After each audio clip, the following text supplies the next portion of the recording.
Can I talk about the vows that more than likely have been heard all around the world that popped up on our For You pages this past weekend? That gentleman in that purple suit talking to his bride, that was tragic. That was really hard to watch and hear. I don't need to rehash what he said. If you watched it, you've seen it. If not, search it up. Groom in purple suit vows.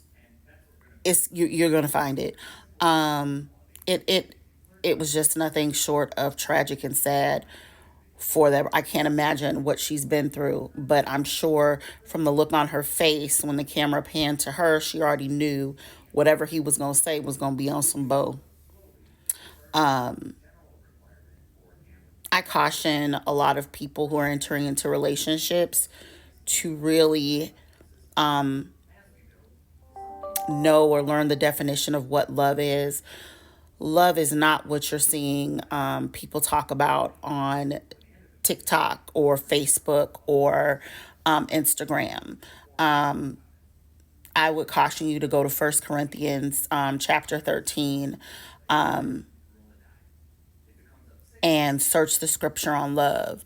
Search the scripture on love that says, and I'm going to read it because it's up on my wall right now. I don't know it by heart, but love is patient, love is kind. It does not envy, it does not boast, it is not proud, it does not dishonor others, it is not self seeking, it is not easily angered, it keeps no record of wrong. Love does not delight in evil, but rejoices with truth.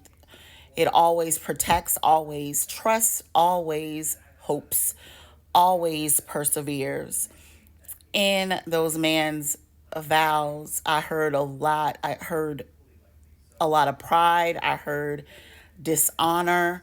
I heard self seeking motives in what he said. And it was just incredibly disheartening to hear. Now, I didn't grow up with a father at all. In fact, my father died this past week, last week. I didn't grow up with him, so I don't know what it is to have a father's love from being born to adulthood and to being handed off to your husband. I have no clue of what that was. I do have two daughters myself, and I would hope that my husband, if he were in that audience listening to a man say the things that that man said to his daughter, that he would politely get up without causing a scene and girl grab his daughter's hand and walk her right back down that aisle, that he walked her up to that man and usher her right up on out of that wedding space, that venue, and talks to her about how a man should be speaking to her, like to reiterate it to her, because that was just awful. And the cackling and the laughing when he said his vows, and that was hard because I feel like, nobody in there loved her in that room. I know I commented on the video somewhere and someone said it could have been nervous laughter, like people didn't know what to do. But even in nervous laughter, that was not just a laughing moment when this man says, when I seen you in 2009, and what is it, 10 or 15 years later, not 10 or 15 years, but 15 years or so later from when they first met, and all he wanted to do was hit. She was a dark skinned thing, and usually when he cracked his Tracy smile, they would come running. But in this situation, it didn't happen. Like, that was, if he had to say it and necessarily had to get that off his chest, that's something I think he could have had a conversation with her prior to doing the vows. Let's stick to the vows at hand. Matter of fact, let's stop doing our own vows because people are unpredictable, and start just doing what the pastor or whoever's officiating the wedding say. I know I saw another wedding not too long ago. Was it last fall, when the man said, I promise to smack that behind every chance I get, and didn't. And the pastor or whoever was officiating gave him another, is that all you want to say? And that's all he said. Be so for real. Like, in the middle of people, their family, their loved ones, and friends, you're going to embarrass somebody like that. I really don't think a lot of folks in society know really what love is. I really think that we don't know what love is. And I caution you as someone who's caution someone who's going to enter into a relationship, you're dating, that you really search the scriptures. 1 Corinthians 13 about love before you fall in love with somebody.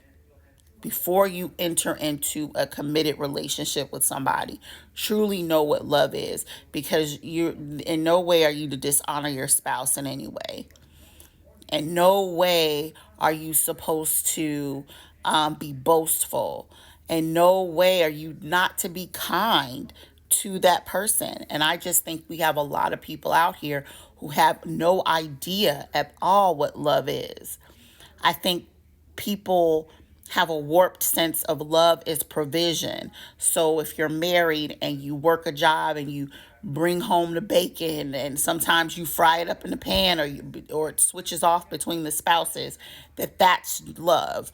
It's a component, but it's not in totality what love can be. Love is just not provision. Love is care and compassion as well, and understanding, about what someone else's needs are apart from your own.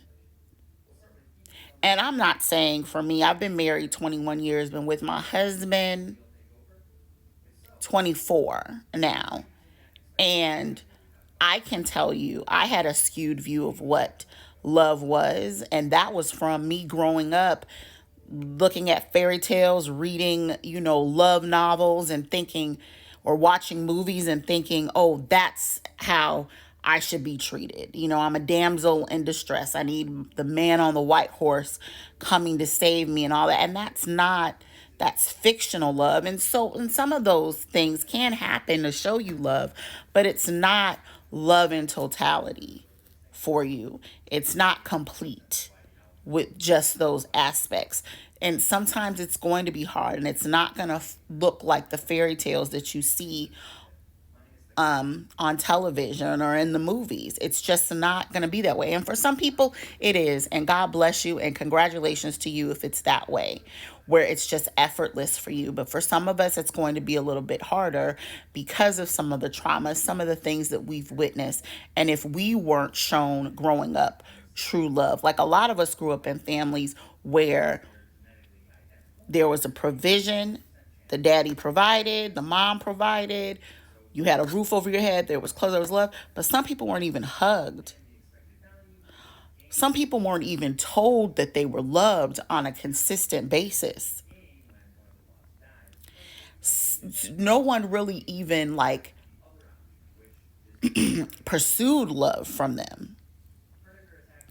And so when people like that get into relationships, they have a skewed view on what they should be doing.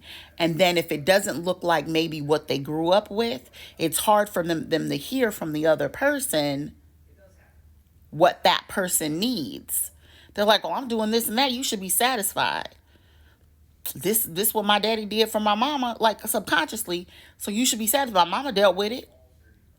Or vice versa. This is how my daddy did my mom. Why are you not doing this for me? And not understanding that that person has a skewed view and has no idea really what you should be doing with love.